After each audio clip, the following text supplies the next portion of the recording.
The COYGIG Pod on OTB Sports, in association with Cadbury. A player and a half deserves a glass and a half of support. Top pocket goal! It's what dreams are made of.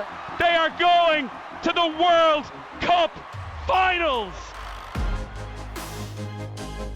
Hello and welcome to the latest episode of the COYGIG Podcast. I'm Kathleen McNamee and I am joined by former Ireland internationals Emma Byrne and P-Man captain Karen Duggan. Now, there was no WSL this weekend as the stage was set for the big FA Cup final between Chelsea and Manchester United. It was United's first appearance at this stage, while Chelsea were going for their 3 in a row. A record 77,390 people turned out to watch them. And while it may not have been exactly a classic, they were treated to a Sam Kerr backflip. So, it wasn't all bad for United fans on the day. We'll have full analysis from the game shortly. And then a little bit later on, we'll be turning our attention to matters closer to home with a special guest, Alanna Cunnane, joining us to take a look at the Women's Premier Division, as we're kind of roughly at the halfway stage. There's about one more game to go and we're at the halfway stage, but we'll accept it for now. The COYGIG Podcast on OTB Sports is brought to you by Cadbury FC, official snack partner to the Republic of Ireland Women's National Team. Before we dive into the football that was happening, I, of course, have to inquire as to how both your weekends were and if there is anything exciting that you can tell me about that will provide me with either ammo to tease you with for the rest of the podcast or just generally give us something to talk about. Now, for me, Emma, you're up. I actually Give us some can't. goss. This gives me anxiety because I know it's only yesterday, but I actually can't remember the weekend. That's how entertaining my weekends are. I know it was raining all weekend in Rome, so I spent half of the weekend complaining about the weather, that's for sure. It's And a rare time where I was home in Sligo and the sun was splitting the trees and I was like, this is lovely. There's no better place than the west coast of Ireland when the weather yeah, is you see, there's nothing worse when you live abroad and you hear there's nice weather back home, because that's what gives me joy, knowing that I'm not living in a rainy country anymore. It's the only thing that I don't miss. So when you guys have sun, it's horrible. It's just horrible for me. I just want to go home. But yeah, just complain about the weather here. Long walks with the dogs. I said that word way too loud. Now ears are standing up. And that's it. That was my weekend. So Karen, I'm sure yours was far more interesting than mine. Nothing that can be said on the podcast, so let's move right along. I'm only messing now. It was actually very boring weekend. Enjoyed the sun, visited some friends. Actually, I'm blaming the sun for my performance at the weekend, but look, we'll move on from that. Are you a little bit sunburnt, actually? Yeah. Emma, I haven't seen sun in about 12 years since about the Cyprus Cup. That's the last time I saw sun. It's serious vitamin D deficiencies here. Oh, you see, that's what we kept hanging on for, those Cyprus Cup. Yeah. Every year going into this In March. Yeah. Not retirement just yet. Another year. Want to go Cyprus. Yeah. Doesn't sound like Nice, Kathleen. Yeah, I was just home for the weekend and I actually didn't really do anything all that exciting at the weekend. I went to Bruce Springsteen last Tuesday. I was one of the thousands of Irish You and people. the rest of the country, yeah. Yeah, exactly. I have a limited to no interest or knowledge of any Bruce songs, but ended up there. Got soaked 5 times, which was that'll make Emma feel better. The perfect way. That's what I like to hear. Yeah. She was miserable. So you happy now, Emma? Yeah, pretty much. Yeah. Born in the USA. That's about it. My brother was going to the concert, and my dad was like, "What songs does he sing?" And I was like, Born in the USA, and then that was it. I was like that. No. I went years ago and he was in Nolan Park in Kilkenny and everyone was absolutely going stone mad for them. The bowling alley down in Kilkenny is still a shrine to his visit about in 2013, which will tell you how much else is going on in Kilkenny. But yeah, there's some diehards out there, but I'm sure it's a good show anyway. Oh yeah, sure. I was back in Leixlip when he was playing one of the nights, and everybody kept saying to me, "Did you hear he was down in the pub there in Rathangan having a drink?" And I was like, "I did hear that." I don't know what you want me to do with that information. People say that about you when you're down in the pub as well. Did you? I know they're it's so very rare. They're so used to seeing me in the pub. It's old news. Is the motto from this entire chat that we all had plenty of time to actually watch the football that was happening at the weekend, aka the FA Cup, which Karen, so unlucky, played so well for like a good hour and then just slipped through your fingers. Yeah, but do you know what?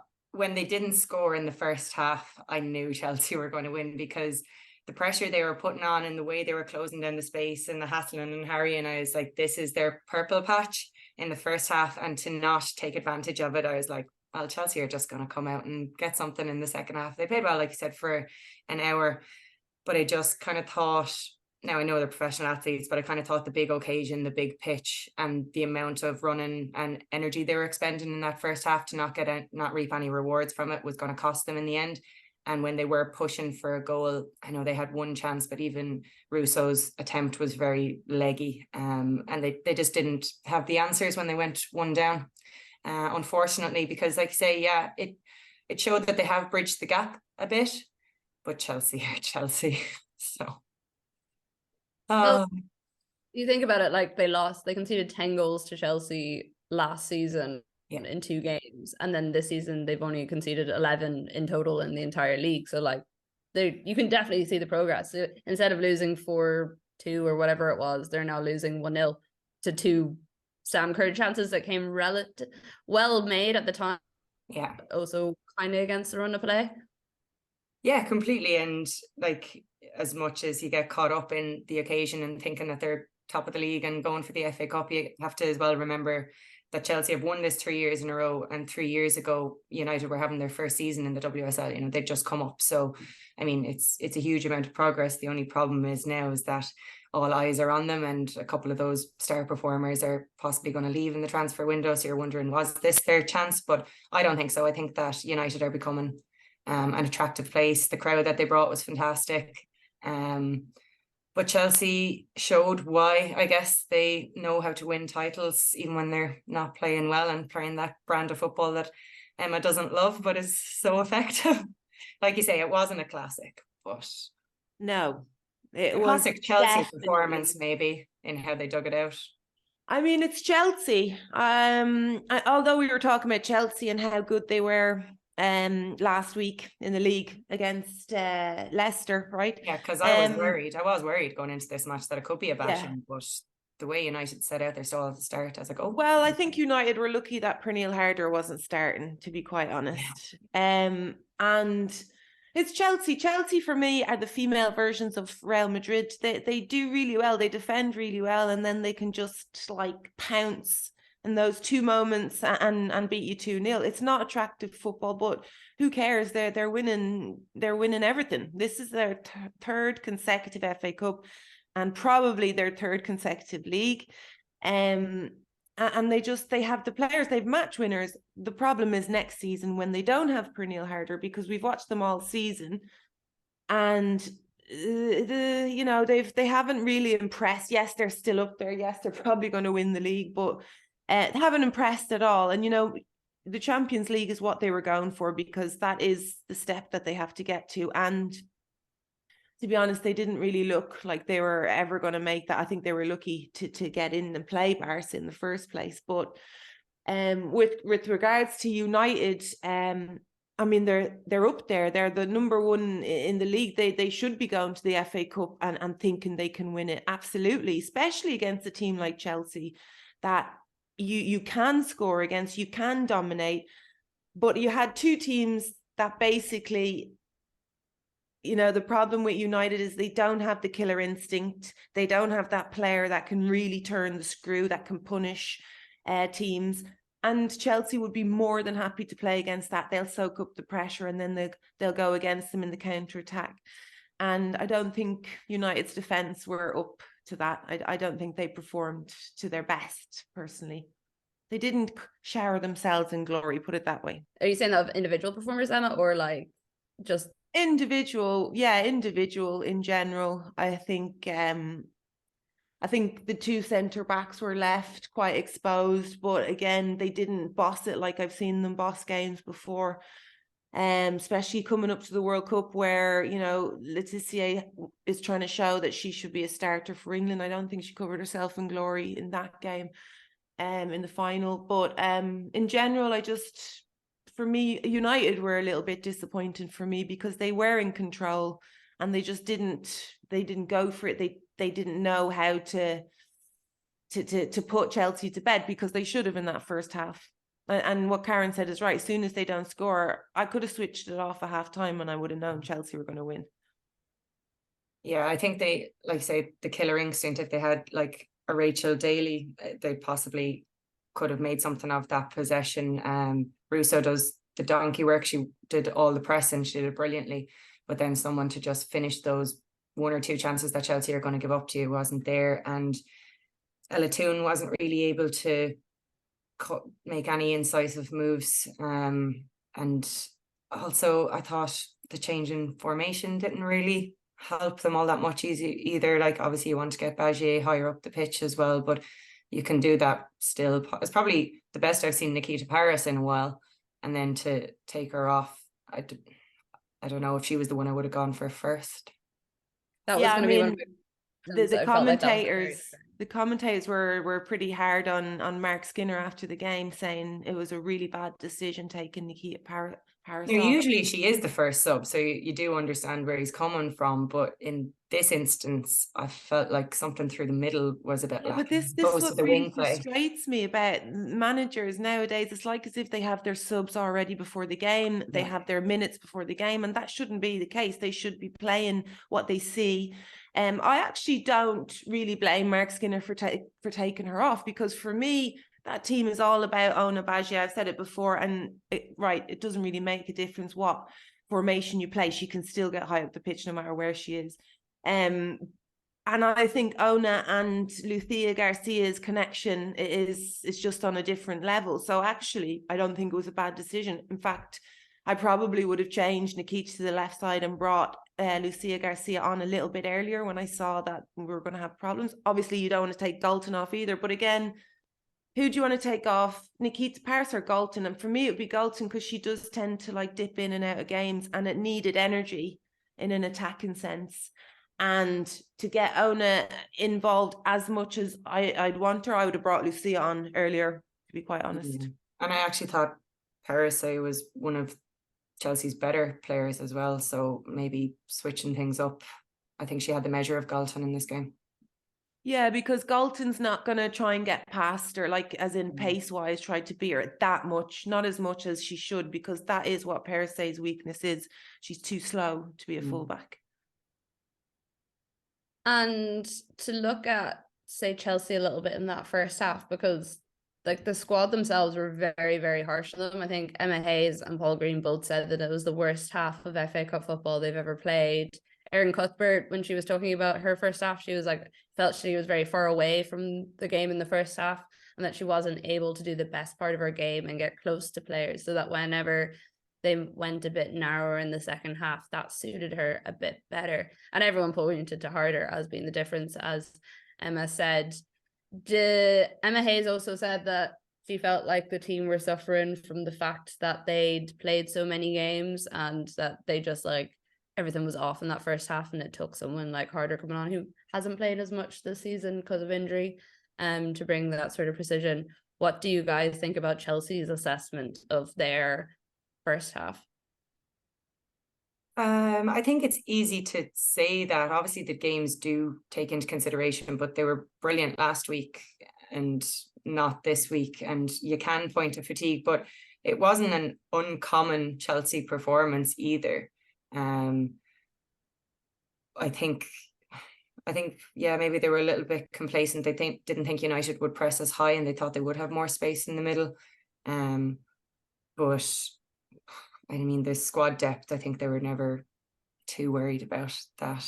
I mean, that's what the difference we've been saying for ages is the squad depth. So yeah, I mean, they have played a crazy amount of games, and the types of games they played has been a bit nuts. But when you play an FA Cup final, it doesn't really matter. It all goes out the window, because your energy levels are so high. So I wouldn't even look into that. I do think Erin Cuthbert looked a little bit lost in there. Usually we're talking about her dominating the midfield, and that's something she didn't do. She didn't get on the ball. Lauren James, I'd like her to stay a little bit wider, like just even if she's not going to get on the ball because she's coming in and just kind of overloading space, just stretch them a little bit. And I think that's what Pernille Harder does so well. Like for me, you can't even look at Pernille Harder and say she's the best technical footballer. She's not. She's a runner and she's leggy. She gets away from players. And what she does brilliantly for Chelsea is she makes those runs and she stretches the defense, and that just frees up space for everybody else. She's also very good she has a good connection with Sam Kerr, but just running into those spaces and unselfish runs basically, which really contributes to the rest of the team. And Emma Hayes is going to have to get somebody to, replace that, because I don't know if they've announced that in here, but I was watching Spanish TV and they announced it that Pernille Harder and Eriksson were going to Bayern Munich. So I don't know if that was out there or not, but I was thinking, why aren't they talking about this on BBC? It hasn't been officially announced, but there's been like reports that they've signed. The reports here were that they're close to signing contracts with Bayern Munich unless there's some sort of like block in their dealings with Chelsea at the moment. Unless that changes, they're gone to Bayern Munich, but it seemed pretty certain that they were moving. I'm really surprised that they've chosen Bayern, to be honest, because I thought they would have gone to Real Madrid, and I'm sure that was an option, because I've heard Esther Gonzalez is going to Chelsea, the number 9 for Real Madrid, which means I was thinking maybe there's some kind of deal done there. And why would you not want to go to Real Madrid? Real Madrid, yeah. Pain.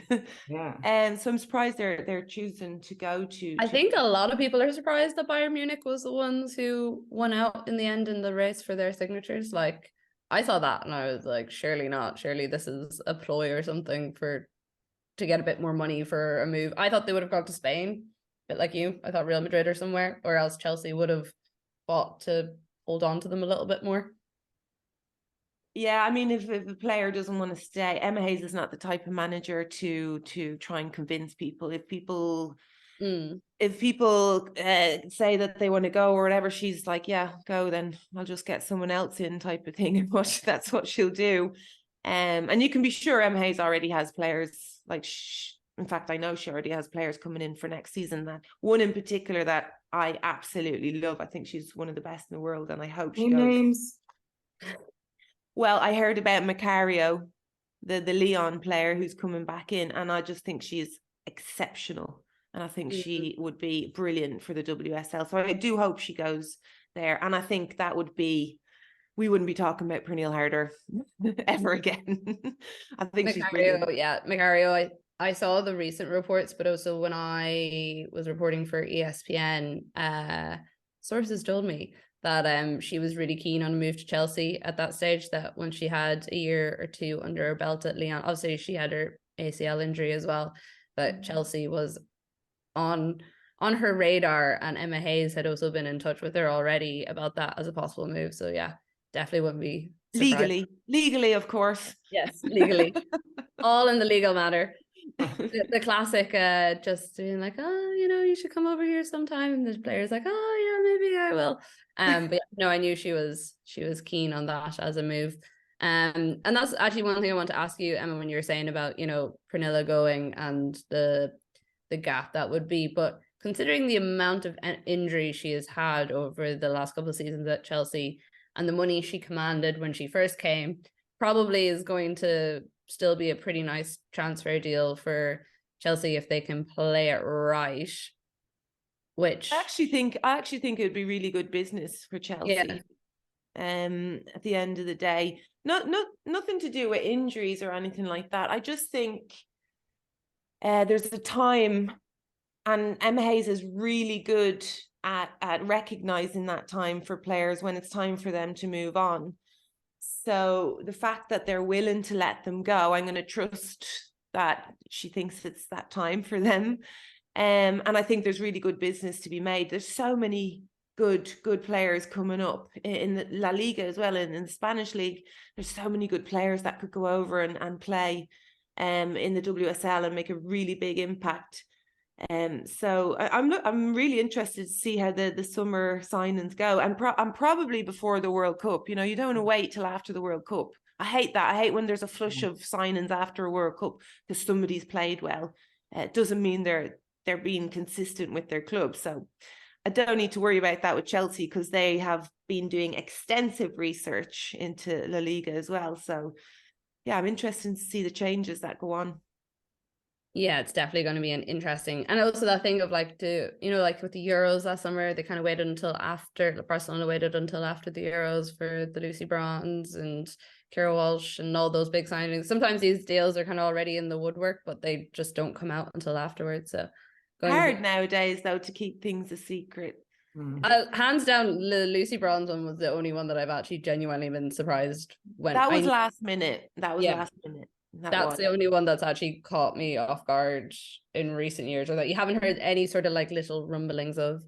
But yeah, a disappointing result for United. I actually think it probably a lot of neutrals were probably gunning for United as well, just because having three FA Cups in a row is absolutely no fun whatsoever, especially if they're about to do it in the league as well. Although still all to play for there, and we will have full assessment of those games at the weekend next Tuesday for all our listeners. Some absolute peaches with Chelsea playing Arsenal, and of course the Manchester derby as well. So very much looking forward to this weekend's games. But coming up next, we will be turning our attentions to matters closer to home, and we will have Alanna Cunnane.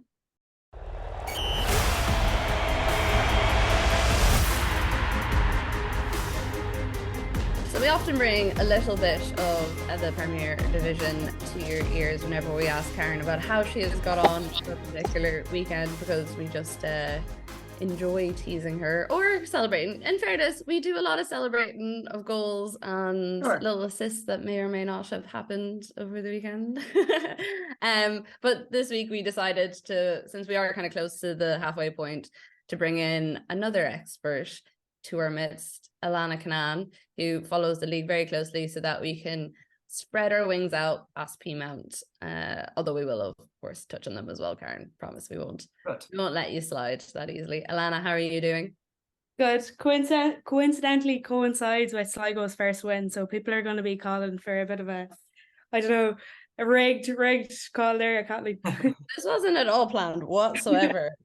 And doesn't give us actually, I mean, an interesting enough place to start, because Sligo, Cork, that was bottom of the table clash, neither side with a win. Sligo, I mean, they did win, but I don't know what you'd exactly say. It was entirely convincingly. What would you make of Sligo's season? Because I don't think there was much expectation last year, but the fact that first time in the league, but the club itself has made quite a big kind of showing of the idea that it does want to be a competitive team, and haven't really seen that this season with only their first win. Yeah, I like that game was a massive game for both of them, really. Cork as well have obviously been kind of struggling. I think Sligo have some good players. They're just kind of struggling to kind of get them all working cohesively. Like Emma Doherty, and I think Howe has been a great addition as well this year. But yeah, as you say, like they just haven't been putting together their performances. I think Cork then, on the other hand, it's kind of interesting. Like a lot of people were tipping them to go on and push on after they had a great end of the season last year. But they just haven't kind of capitalized on that. And like, even though they can perform for certain periods, like they were 0-0 against Shamrock Rovers for the entire first half, then full time comes around and it's 5-0 Shamrock Rovers go home with. Like, it is just the consistency that they're really struggling with.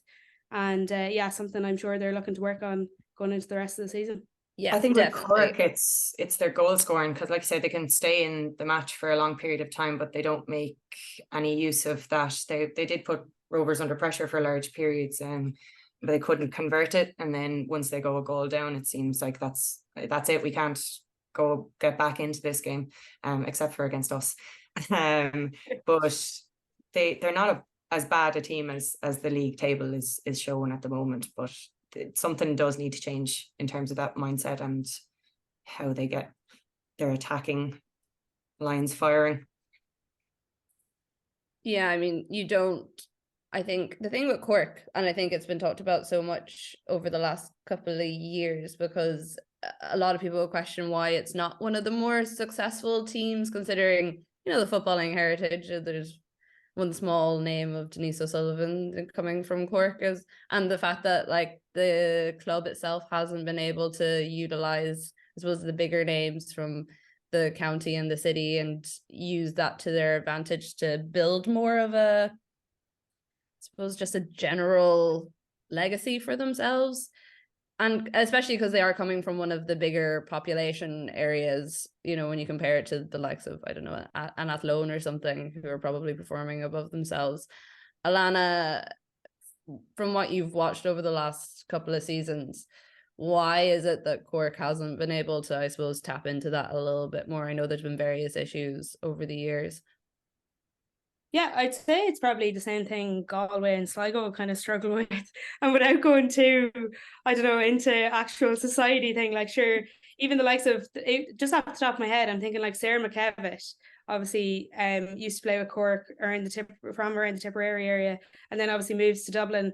A lot of the WNL teams seem to kind of struggle with that. And I suppose the geography even there, I know a lot of clubs would have been jumping at the chance to get Emma Doherty this summer from Sligo, but she's tied in there on that college deal with ATU Sligo. So it's those kind of things that keep players in the area instead of opting for maybe a Dublin club or that kind of way. That's the way to go. We spoke about that, didn't we? We spoke about education, the Cork City. I mean, they've got great universities. They could step up here and help the footballing community out. That's the way to do it. Academies, universities, attract the players there and build around that. We've said it before. It's a great way to go. I think there is a bit of a connection in there in Cork is already, but again, like you're saying, it's about capitalising on that. I mean, that's like saying we had a connection when I played for UCD Waves. We used their gym. I was going to say, Alanna, you weren't convincing. There's a bit of a there's a huge connection. They offer full scholarship. Yeah. It has to be to that level if it's going to work. It can't just be like a cursory, here's part of our name, or you can use our facilities. They actually have to have a collaboration there for it to work. But then I guess in the same breath, it's kind of you look at Treaty, and again, if you look at the table, you'd be saying, what's this one on about? But they've really improved this season under Heisa. I know he came from Peas, and that's where he kind of earned his stripes, I guess, in the women's game in Ireland. But they were getting hockey last season, and okay, they still had results there. The Shamrock Rovers 6-0 and the Athlone Town 8-0. But I actually looked it up, and their goal difference is a lot better this year. So they were minus 32 at this point last year and minus 17 this year. Again, though, like Karen was mentioning with Cork, their main problem seems to be actually scoring goals. But I think there's something to look at if you're looking at how you can basically work with what you got. That's one way to go. And even an interesting one, they have a lot of a big Canadian contingent there in Treaty. So there's 5 of them there, I think, down in Limerick. What is that all about, by the way? Yeah. I just saw that Ciara McCormack had signed, and I don't know, did Mary Curtin have something to do with that? But then she brought some mates with her. Yeah, there's 5 of them down there. I was actually looking it up, and then there seems to be that kind of people tend to try and get a few American players over as well. But if they can just build on that alongside, they have young talent there in Cara Griffin, who I think has been very good, and Grace McInerney. If they can build on that, and again, kind of keep not conceding goals, and then just pick up a striker, a prolific one somewhere along the way, they'll go well as well this season. Yeah, it was Mary Curtin that had we talked to her on Off the Ball, and she contacted Ciara McCormack and said, I heard you're looking to play some football. Would you be interested in coming over to Ireland, bringing a bit of experience, coaching a little bit as well with the younger players, and also if there's anyone else that wants to come and live in lovely Limerick for a little while, please bring them along. So yeah, kind of interested to see what Mary does down there, because we interviewed her on COYGIG, and she was talking about how her coaching experiences and wanting to get into it a bit more. And I thought, like, Karen, I know you were there for that interview, Emma. I don't think you joined us at that stage, but she was really interested, and she seemed very, very passionate about bringing smaller teams and developing them a bit more, and like she had quite a clear plan how she wanted to do that. So if anyone wants to listen to that episode, you can catch it in your COYGIG feed. Alanna, one of the other teams that you pointed out alongside Treaty that you thought were having a more impressive season than expected was Galway. Is that because of their season? Is that because of everything that happened towards the end of last season? What have you seen in them?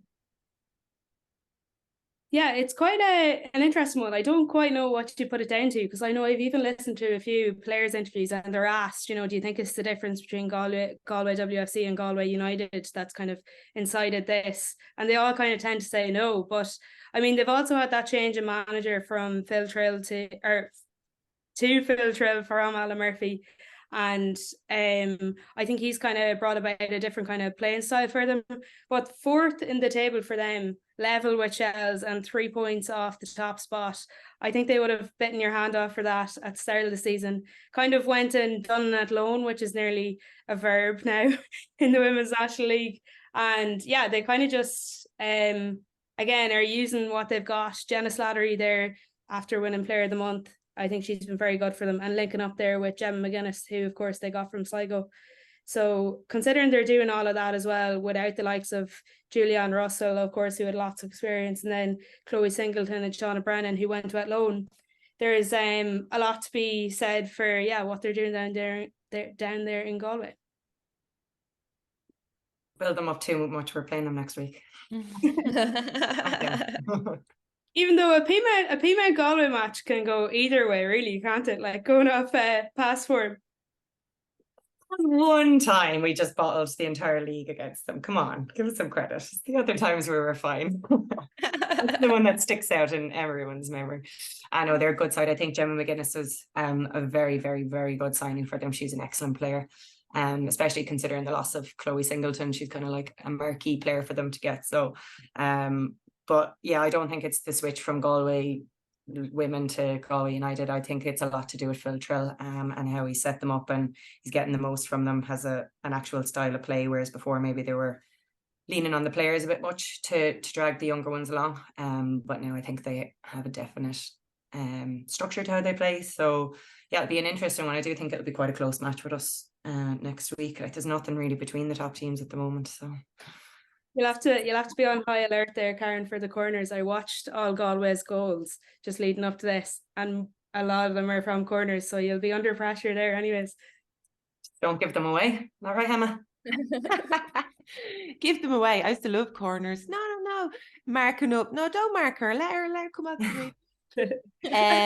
Niamh Reid-Burke is your goalkeeper, Karen. Yeah. She's all right in there, so. Yeah, she's grand. She has a great spring. There'll be no one bully her in there anyway, that's for sure. At your peril. And Alanna, as you mentioned, like, I mean, the whole first half of the table is like pretty much very competitive still. With Peamount on top, not that Karen likes us to mention it too much, on 22 points. Shamrock Rovers a point behind, then Shelburne and Galway 19, Bows on 18. Athlone a little bit more behind there on 13 points, sorry. So do you think this is something that we've talked about a lot in recent years? And I know, like, even when we talked to you at the end of the season last year, how competitive the league is getting. At the halfway point now, do you think there will be a pull away there from a couple of the teams, or do you think this is where the league is at now? I think it definitely is becoming more competitive. I mean, Athlone kind of broke the mold there last season, because obviously there used to be that big three in the WNL, Shells, Peas and Wexford. But again, like, you have Shamrock Rovers coming in there, like messing everything up on everyone, I guess. And then Galway coming out of nowhere too. So then all of a sudden, you know, you've, what's that, six teams that are all kind of vying for it there. And even like I'd say the likes of Wexford would have been kind of disappointed with how they've performed so far this season. You know, getting Rihanna Jarrett back, they signed Emily Corbett, they obviously have Kylie Murphy and Ciara Roster there too, so plenty up top, but probably more so up down the back is their problem so far this season. Only the one clean sheet alone as well, yet to kind of push on from last season. So yeah, there's definitely plenty of competition there anyways. I guess as well, I know I'll be interested to hear what Karen has to say, but the likes of Peas and Shells especially would have had a lot to went out trying to prove a point, especially given everything that went on with Shamrock Rovers. So I'm sure that's something they want to continue to push on and kind of combat, because obviously Shamrock Rovers had a dream team selection there, and I'm sure we'll be looking to go on and win it in the first season. They're yet to lose a match, but Peamount still top the table. Karen smiles proudly. For anyone who is listening to this on podcast, Karen is just sitting there beaming away to herself. Yeah, I interviewed both Abby Larkin and Stephanie Roach last week for various different things. One was the World Cup presentation that was on. That was quite fun, getting to see the World Cup trophy. But they were just saying how much Shamrock Rovers were dreading playing in Athlone, and you can kind of see that in the result. It was a 1-0 win to them. And Karen, I know that's a pitch before that you have also mentioned you do not enjoy playing on whatsoever. Very bouncy. It's just very bouncy, very big and very bouncy. The ball is in the air a lot in those games, so it's just kind of one of those games as a midfielder that sometimes it can bypass you a little bit. So I don't love it, but it suits some teams, doesn't suit others. Some players doesn't suit others. It's artificial. Yeah. How is that allowed? People will be saying the same for how is that allowed? I don't understand how that. I mean, we're talking about ACL injuries and stuff like that. One of the biggest things is changing from grass to artificial. That's one of the biggest. We played them in the first game of the season, and they'd played the President's Cup the week before there, and I could visibly notice gashes on the opposition's legs, like from that Shells match that they played. Like it's like when the girls play on the rugby pitch, you're like, well, it's not great for the body in any way. But I suppose it's their Athlone Town Stadium. I think the men must play there as well. So it is what it is. Oh, and I think for the sake of everyone's legs, hopefully it gets changed sometime soon, although things don't move all that fast. I'd be happy if they just made it smaller, to be honest. Not to run as much. And Alanna, I was curious, we have discussed a lot on the podcast, is obviously the World Cup. It's happening this summer. Don't know if anyone knew that. And who for getting in. And something you've also pointed out a lot is probably the lack of representation from the league, and how we hope that it gets to a stage where there is a bit more and it's a bit more competitive and the likes. You wanted to point out to some people that you thought were kind of performing well and maybe might be able to be in with the shout. Yeah, it is kind of a tough one because, as you say, like there is such competition in the women's national team squad, which is obviously a brilliant team, and obviously we're seeing more and more women's Premier Division players go overseas and compete at a higher level in order to break into that team. So you kind of have to combat that too. But I guess if you're looking at the Women's National League and who you think might be going, obviously you'd think Anya O'Gorman would be a given. It'll be interesting to see will Savannah McCarthy sneak back in there coming back off the injury, and then Abby Larkin, who you'd be looking at, who probably would have been more so a favourite to get in there when she was back at Shell. She hasn't quite lit it up for Shamrock Rovers just yet, but someone who has is Jamie Thompson. I think though the one thing that could stand against her maybe is she hasn't got that senior cap to her name yet, so you think it might be a bit too late, but she's definitely been standout for Shamrock Rovers so far this year. Jessie Stapleton just back at the weekend there after an injury, but again you'd think there'd be kind of too much competition there in the middle of the park. Tara O'Hanlon, again another shout there for Peas, but other than that, yeah, it's going to be hard for them to break in, but yeah, we'll have to wait and see. Maybe a Karen Duggan come back. 3 goals and 3 team of the week so far. No, thanks. Just hear me giving out about the size of the pitch. We went down to 10 men at the weekend, and I cannot walk now. Simply cannot walk. So no, that won't be happening. I think it's really difficult for anyone thinking they might get in the squad, to be quite honest. I think it's kind of, unless somebody gets injured, I think it's all, it's pretty much done.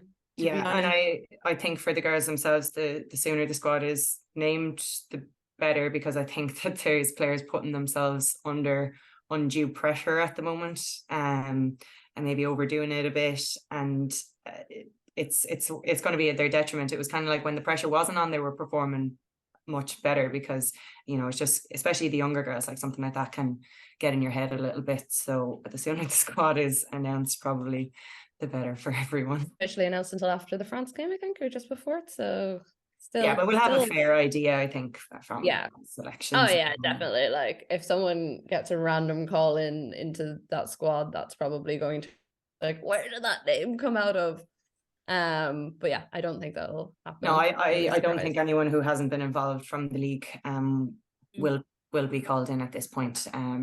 Just because you do talk about testing yourself against the highest opposition, and it would be too much of a risk to do that at a World Cup, I think. Just a little bit. We'll replay that clip when the actual squad comes out and see if you're right or wrong, Karen. Well, Alanna, I hope I'm wrong, but I don't think so. Alanna, thank you so much for joining us this evening. Always a pleasure to have you on the podcast, even just for a little bit more Sligo representation. Emma and Karen, thank you as always for your great insights. We will be back next Tuesday, as I was saying earlier, with all the WSL action, 2 absolutely massive title-defining, Champions League-defining games, and there'll be some happy faces and some sad faces most likely on this podcast after those games. So thank you all for listening, and we will see you all next week. The COYGIG Pod on OTB in association with Cadbury, official snack partner of the Republic of Ireland women's national team.